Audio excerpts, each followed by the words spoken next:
तर राष्ट्रवादी काँग्रेस शरद पवार पक्षाचे नेते अनिल देशमुख यांनी मोठा गौप्यस्फोट केलाय।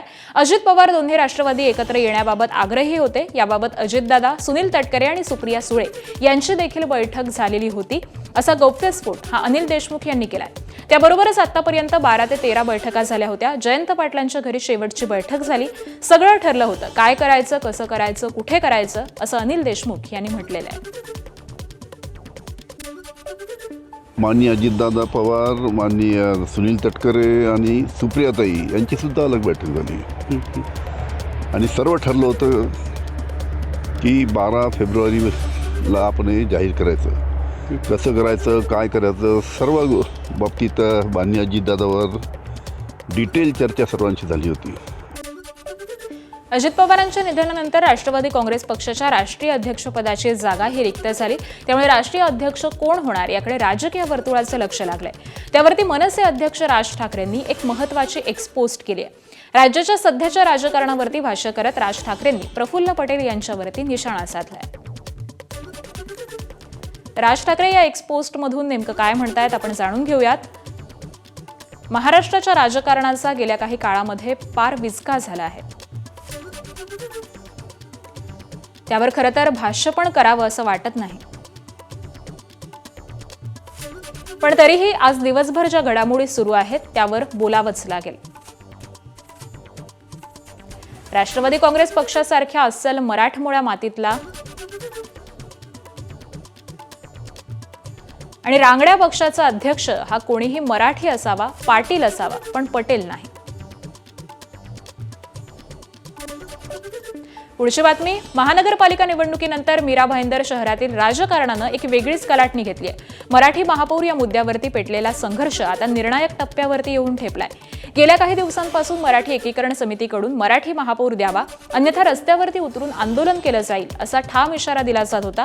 मात्र कालच्या घडामोडींमुळे भाजपनं हा इशारा साफ धुडकावल्याचं स्पष्ट झालंय। भाजपकडून महापौर पदासाठी डिंपल मेहता यांनी नामनिर्देशन अर्ज दाखल केल्यामुळे मीरा भाईंदर महानगरपालिकेवरती पुन्हा एकदा गुजराती महापौर हा विराजमान होणार असल्याचं जवळपास निश्चित झालंय। त्याबरोबरच उपमहापौर पदाची ध्रुवी किशोर पाटील यांचं नाव हे पुढे करण्यात आलंय। या निर्णयामुळे मराठी समाजामध्ये तीव्र असंतोषाची लाट उसळली। येत्या 3 फेब्रुवारीला उग्र आंदोलन छेडण्यामध्ये येणार असल्याचा इशारा हा मराठी एकीकरण समितीचे अध्यक्ष गोवर्धन देशमुख यांनी दिलाय। तर या आंदोलनामध्ये मनसे आणि ठाकरे सेना देखील सहभागी होणार असल्याचं स्पष्ट झालंय। आमची भूमिका स्पष्ट आहे, याला आम्ही विरोध करणार। 3 तारखेला असं एकीकरणने हे केलंय, डिक्लेअर केलंय की आम्ही मोर्चा आम्ही काढणार।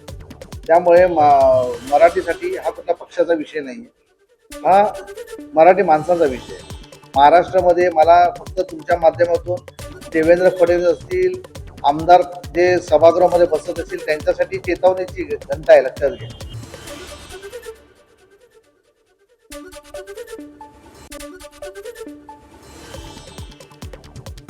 अहिल्यानगर महानगरपालिकेच्या महापौर आणि उपमहापौर निवडीकडे सध्या सर्वांचं लक्ष लागलंय। 6 फेब्रुवारीला निवड होणार असली तरी 2 फेब्रुवारी ही अर्ज भरण्याची अंतिम मुदत असून अद्याप एकही अर्ज हा दाखल झालेला नाही। राज्याचे उपमुख्यमंत्री अजित पवार यांच्या निधनामुळे राष्ट्रवादी पक्षावरती शोककळा पसरली असून अंतिम दिवशीच अर्ज दाखल होण्याची शक्यता आहे। 68 पैकी 52 जागांवरती भाजप राष्ट्रवादी युतीला बहुमत मिळाल्यामुळे महापौर पद युतीकडे जाणार हे निश्चित झालंय। मात्र ओबीसी महिला आरक्षणामुळे महापौर भाजपचा की राष्ट्रवादीचा होणार याची उत्सुकता आता शिगेला पोहोचली आहे। नाशिक महापालिकेच्या सत्तेत सहभागी होण्याचा प्रस्ताव भाजपनं शिवसेनेला दिलाय। त्यानंतर शिवसेनेनं भाजपसमोर अटी शर्ती ठेवल्यात। सत्तेमध्ये सहभागी करून घेताना सन्मानजनक पदं मिळाली पाहिजे अशी अपेक्षा माजी खासदार हेमंत गोडसे यांनी व्यक्त केली आहे। उपमहापौर, स्थायी समिती सभापती आणि महापालिकेच्या विषय समिती आणि प्रभाग समितीचं सभापतीपद हे दिलं जावं अशी मागणी शिवसेनेनं केली आहे।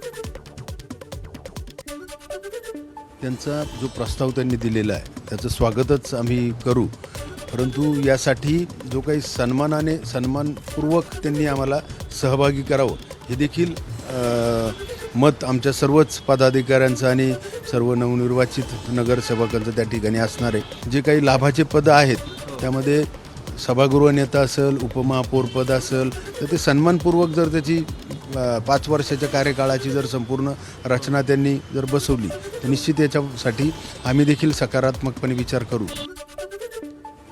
महापालिका निवडणुका नुकत्याच पार पडल्या असून आगामी जिल्हा परिषद आणि पंचायत समितीच्या निवडणुकांसाठी राजकीय पक्षांकडून मोठ्या प्रमाणामध्ये प्रचार करण्यात येतोय. दरम्यान आगामी निवडणुकांच्या प्रचारसभेमध्ये सोलापुरात मोहिते पाटील विरुद्ध जयकुमार गोरे यांच्यामध्ये संघर्ष पाहायला मिळतोय. आगामी निवडणुकीमध्ये विरोधकांचा सुपडा साफ करायचा असा इशारा धैर्यशील मोहिते पाटील यांनी दिला, तर मोहिते पाटील यांच्या टीकेला जयकुमार गोरे यांनीही प्रत्युत्तर दिलंय.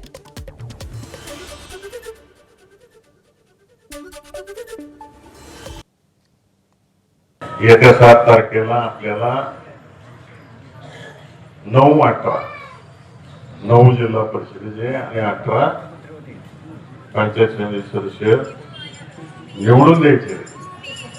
आणि पुढच्यांचं काय करायचंय ऐकू येत नाही, सुपडा साफ करायचंय आपल्याला. ज्या लोकांनी हे सरकार येऊ नये म्हणून प्रयत्न केले, ज्या लोकांनी या सरकार निवडून जेव्हा निवडणुका चालू होत्या त्यावेळी लाडकी बहीण योजना ही फसवी योजना आहे, ही निवडणुकीपुरती योजना आहे. ही भाषणं कुणाची होती? आता जे सांगतात त्या खासदार मोदयांची भाषणं ऐकून काढून बघा. त्यावेळी सांगितलं की फसवी योजना आहे. याच्याबद्दल यांना प्रेम कधीपासून या योजनेला आलं? भंडारा गोंदियाचे काँग्रेस खासदार प्रशांत पडोळे यांनी महाराष्ट्र छत्तीसगड सीमा तपासणी नाक्यावरती धाड टाकली. फेसबुक लाईव्ह करत तिथले अधिकारी हे वाहन चालकांकडून पैसे घेतात असा आरोप केला आणि अधिकाऱ्यांना खडेबोल सुनावले. यावेळी वाहन चालकांकडून पैसे घेऊ नका अन्यथा सीबीआय चौकशी करेल अशी गरीब वाहन चालकांकडून पैसे घेता का असं तिथल्या अधिकाऱ्यांना त्यांनी सुनावलेलं आहे. त्याबरोबरच पंतप्रधान मोदी आणि केंद्रीय मंत्री नितीन गडकरींना अवैध वाहतूक थांबवण्याची मागणी केली आहे. हमारे road transfer minister Nitin Gadkari से विनती करना चाहूंगा कि यहाँ से जो ट्रक वाहक है, ड्राइवर लोग हैं, उनके ऊपर अत्याचार हो रहा है, उनसे अवैध वसूली हो रही है. 900 रुपए की पास, 100 रुपए की पास, 700 रुपए की प्लास, कई गाड़ियों को कार्ड भी यहाँ पे बने हुए हैं. क्या यहाँ पे मंत्रिमंडल या फिर कोई वरिष्ठ नेतागण यहाँ पे शामिल है? ये जांच करने की बात है. मैं गडकरी साहब से और नरेंद्र मोदी जी से विनती करता हूँ. एबीपी माझा, उघडा डोळे बघा नीट.